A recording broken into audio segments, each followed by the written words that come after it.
Welcome to Movie Madness with Macca B, and this is another full-length spoiler review. I don't do them often, but every now and then I find a film that I deem somewhat worthy. And unfortunately, for Scary Movie 6, it's not for particularly good reasons. It pains me to actually say this, especially with how big a fan of the Wayans brothers stuff I actually am. But this may well be the worst entry in the entire series. Now, I feel that's partially my own fault for feeling that way, simply because ever since the first announcement, I feel like I overhyped it in my own head. I was expecting a hell of a lot, probably, from this film. Especially given, when you think about the Scary Movie franchise as a whole, the first two entries, classics. They are some of the best, if not the best, parody films that have ever existed. I've seen all the Scary Movies. I've seen all the other Wayans brothers stuff, like the Haunted House films, date movie, epic movie, superhero movie. Been a variety in and out from the repertoire of the Wayans, but this legitimately may well be the worst one of them all, and that is painful to say. I'm not gonna lie, that is painful to say, especially when you think about the quality of 4 and 5. They were still enjoyable films within the franchise, but drastically worse than what the Wayans gave us initially. I don't know what it is with this film. It's just, I was in the cinema, and literally the film and the snacks, that's all you could hear for the entire thing. There was no real, like I didn't even hear as much of as an audible chuckle from the people behind us. And speaking for myself again, maybe I overhyped it in my own head, expecting more than I was going to receive. But like a little, oh, okay, I get that. Yeah, that was all right. It's literally about the most expressive response I had to a lot of this film. I think one of the biggest problems it had is trying to cram too many references in. Now, obviously, these films are well known for taking a variety of different horror films and pop elements and a lot of different things, bringing them together and taking the piss out of them, making them funny. And it just felt like it just took too many. Every 30 seconds there was something new. It didn't give you a chance to really enjoy a lot of the things they were referencing, the things they were trying to take the piss out of.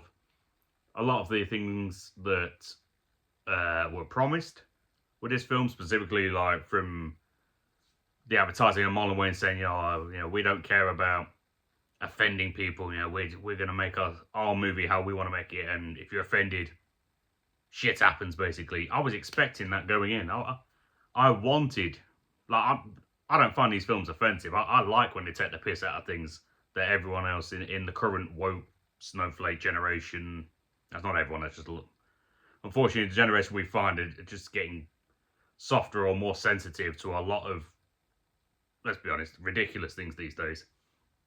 But yeah, it just, even, because there was a lot of things, like regarding trans and gay rights and just, gender fluidity and everything that, we see raising up nowadays. I don't know why I'm moving my hands so much. Yeah, that was expecting them to just hit and take the absolute piss out of, and it was included, but it just felt like, what's the best description? It felt like a beige movie overall. Now, it had some good moments. This is where the spoiler parts come in. Like,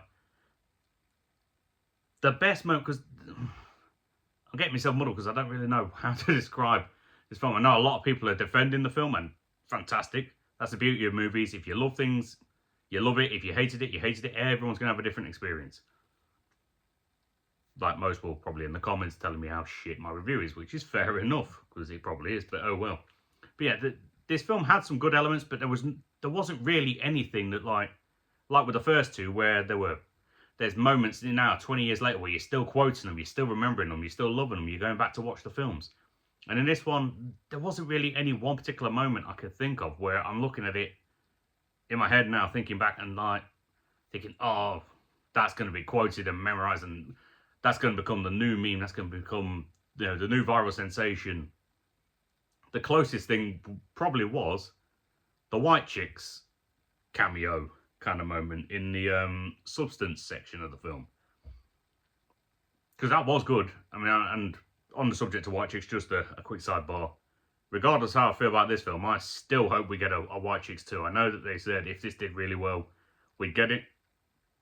And I hear this film is still doing it. Obviously, the popularity is gonna, in its opening week or two, gonna carry a lot of ticket sales if we're lucky. So hopefully that will still end with a White Chicks 2 film. But yeah, going back to this one, there was no particular moment that was like quotable, and that I feel like in a year, 5 years, 10 years, people are still going to be talking about and enjoying. Like I said, the film just overall, it felt beige. We were promised offensive, and it just felt like,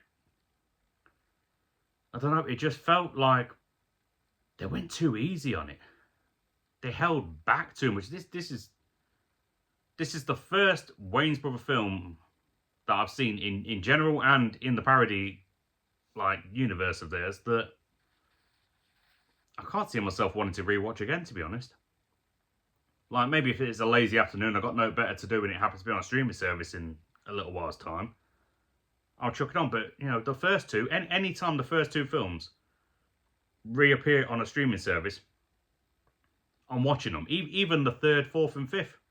If they're popping up, because, you know, they go through streaming services here, there and everywhere, I'm watching them. I'm looking forward to them. This is the first one where I got to the end of it and, quite frankly, I did not feel satisfied. Now, you know, maybe it was made for a different kind of audience than myself. Who knows? Like, you know, only the filmmakers will know exactly who their key audiences were, or who they were hoping would get a reaction from or would enjoy it most. Who knows? Like I say, films are all enjoyed differently by everybody. But yeah, for me, this one was a thumbs down. I gave it like a 4 out of 10 on IMDb. I might bump that up to a 5 because, I mean, you know, it's the Wayans one. And like I said, there were a couple of good moments throughout that was somewhat enjoyable. I liked the Wednesday, you know, well, I don't know what I said, Wednesday, the Tuesday stuff. Like, her performance was fantastic. We didn't get enough of the Longlegs parody with Shorthand. Like, we only got him for a small bit, and it wasn't even the bit we saw in the trailer, actually. But I enjoyed his little section. And this is definitely one of them films, unfortunately, again, where pretty much most, if not all of the good stuff was in the trailers that we saw beforehand. That kind of ruined it. They probably should have tightened that up, but who knows. But yeah, I'm waffling at this point, so I'm just going to call it a day on this. But yeah, I'm not going to go out and tell people watch it or don't watch it, because like I said, everyone's got their own taste. But just for me personally, it was the worst. It really, yeah, think about it. It was the worst, or a very close fucking tie for the worst of the entire series, which actually hurts me to say, because like I say, I love the Wayans brothers' first two films and a lot of pretty much everything I've seen of theirs beforehand. But like I said, each to their own. But that was everything I had for you on this one. So stay safe, have a good day, and I'll see you in the next one. Bye bye now.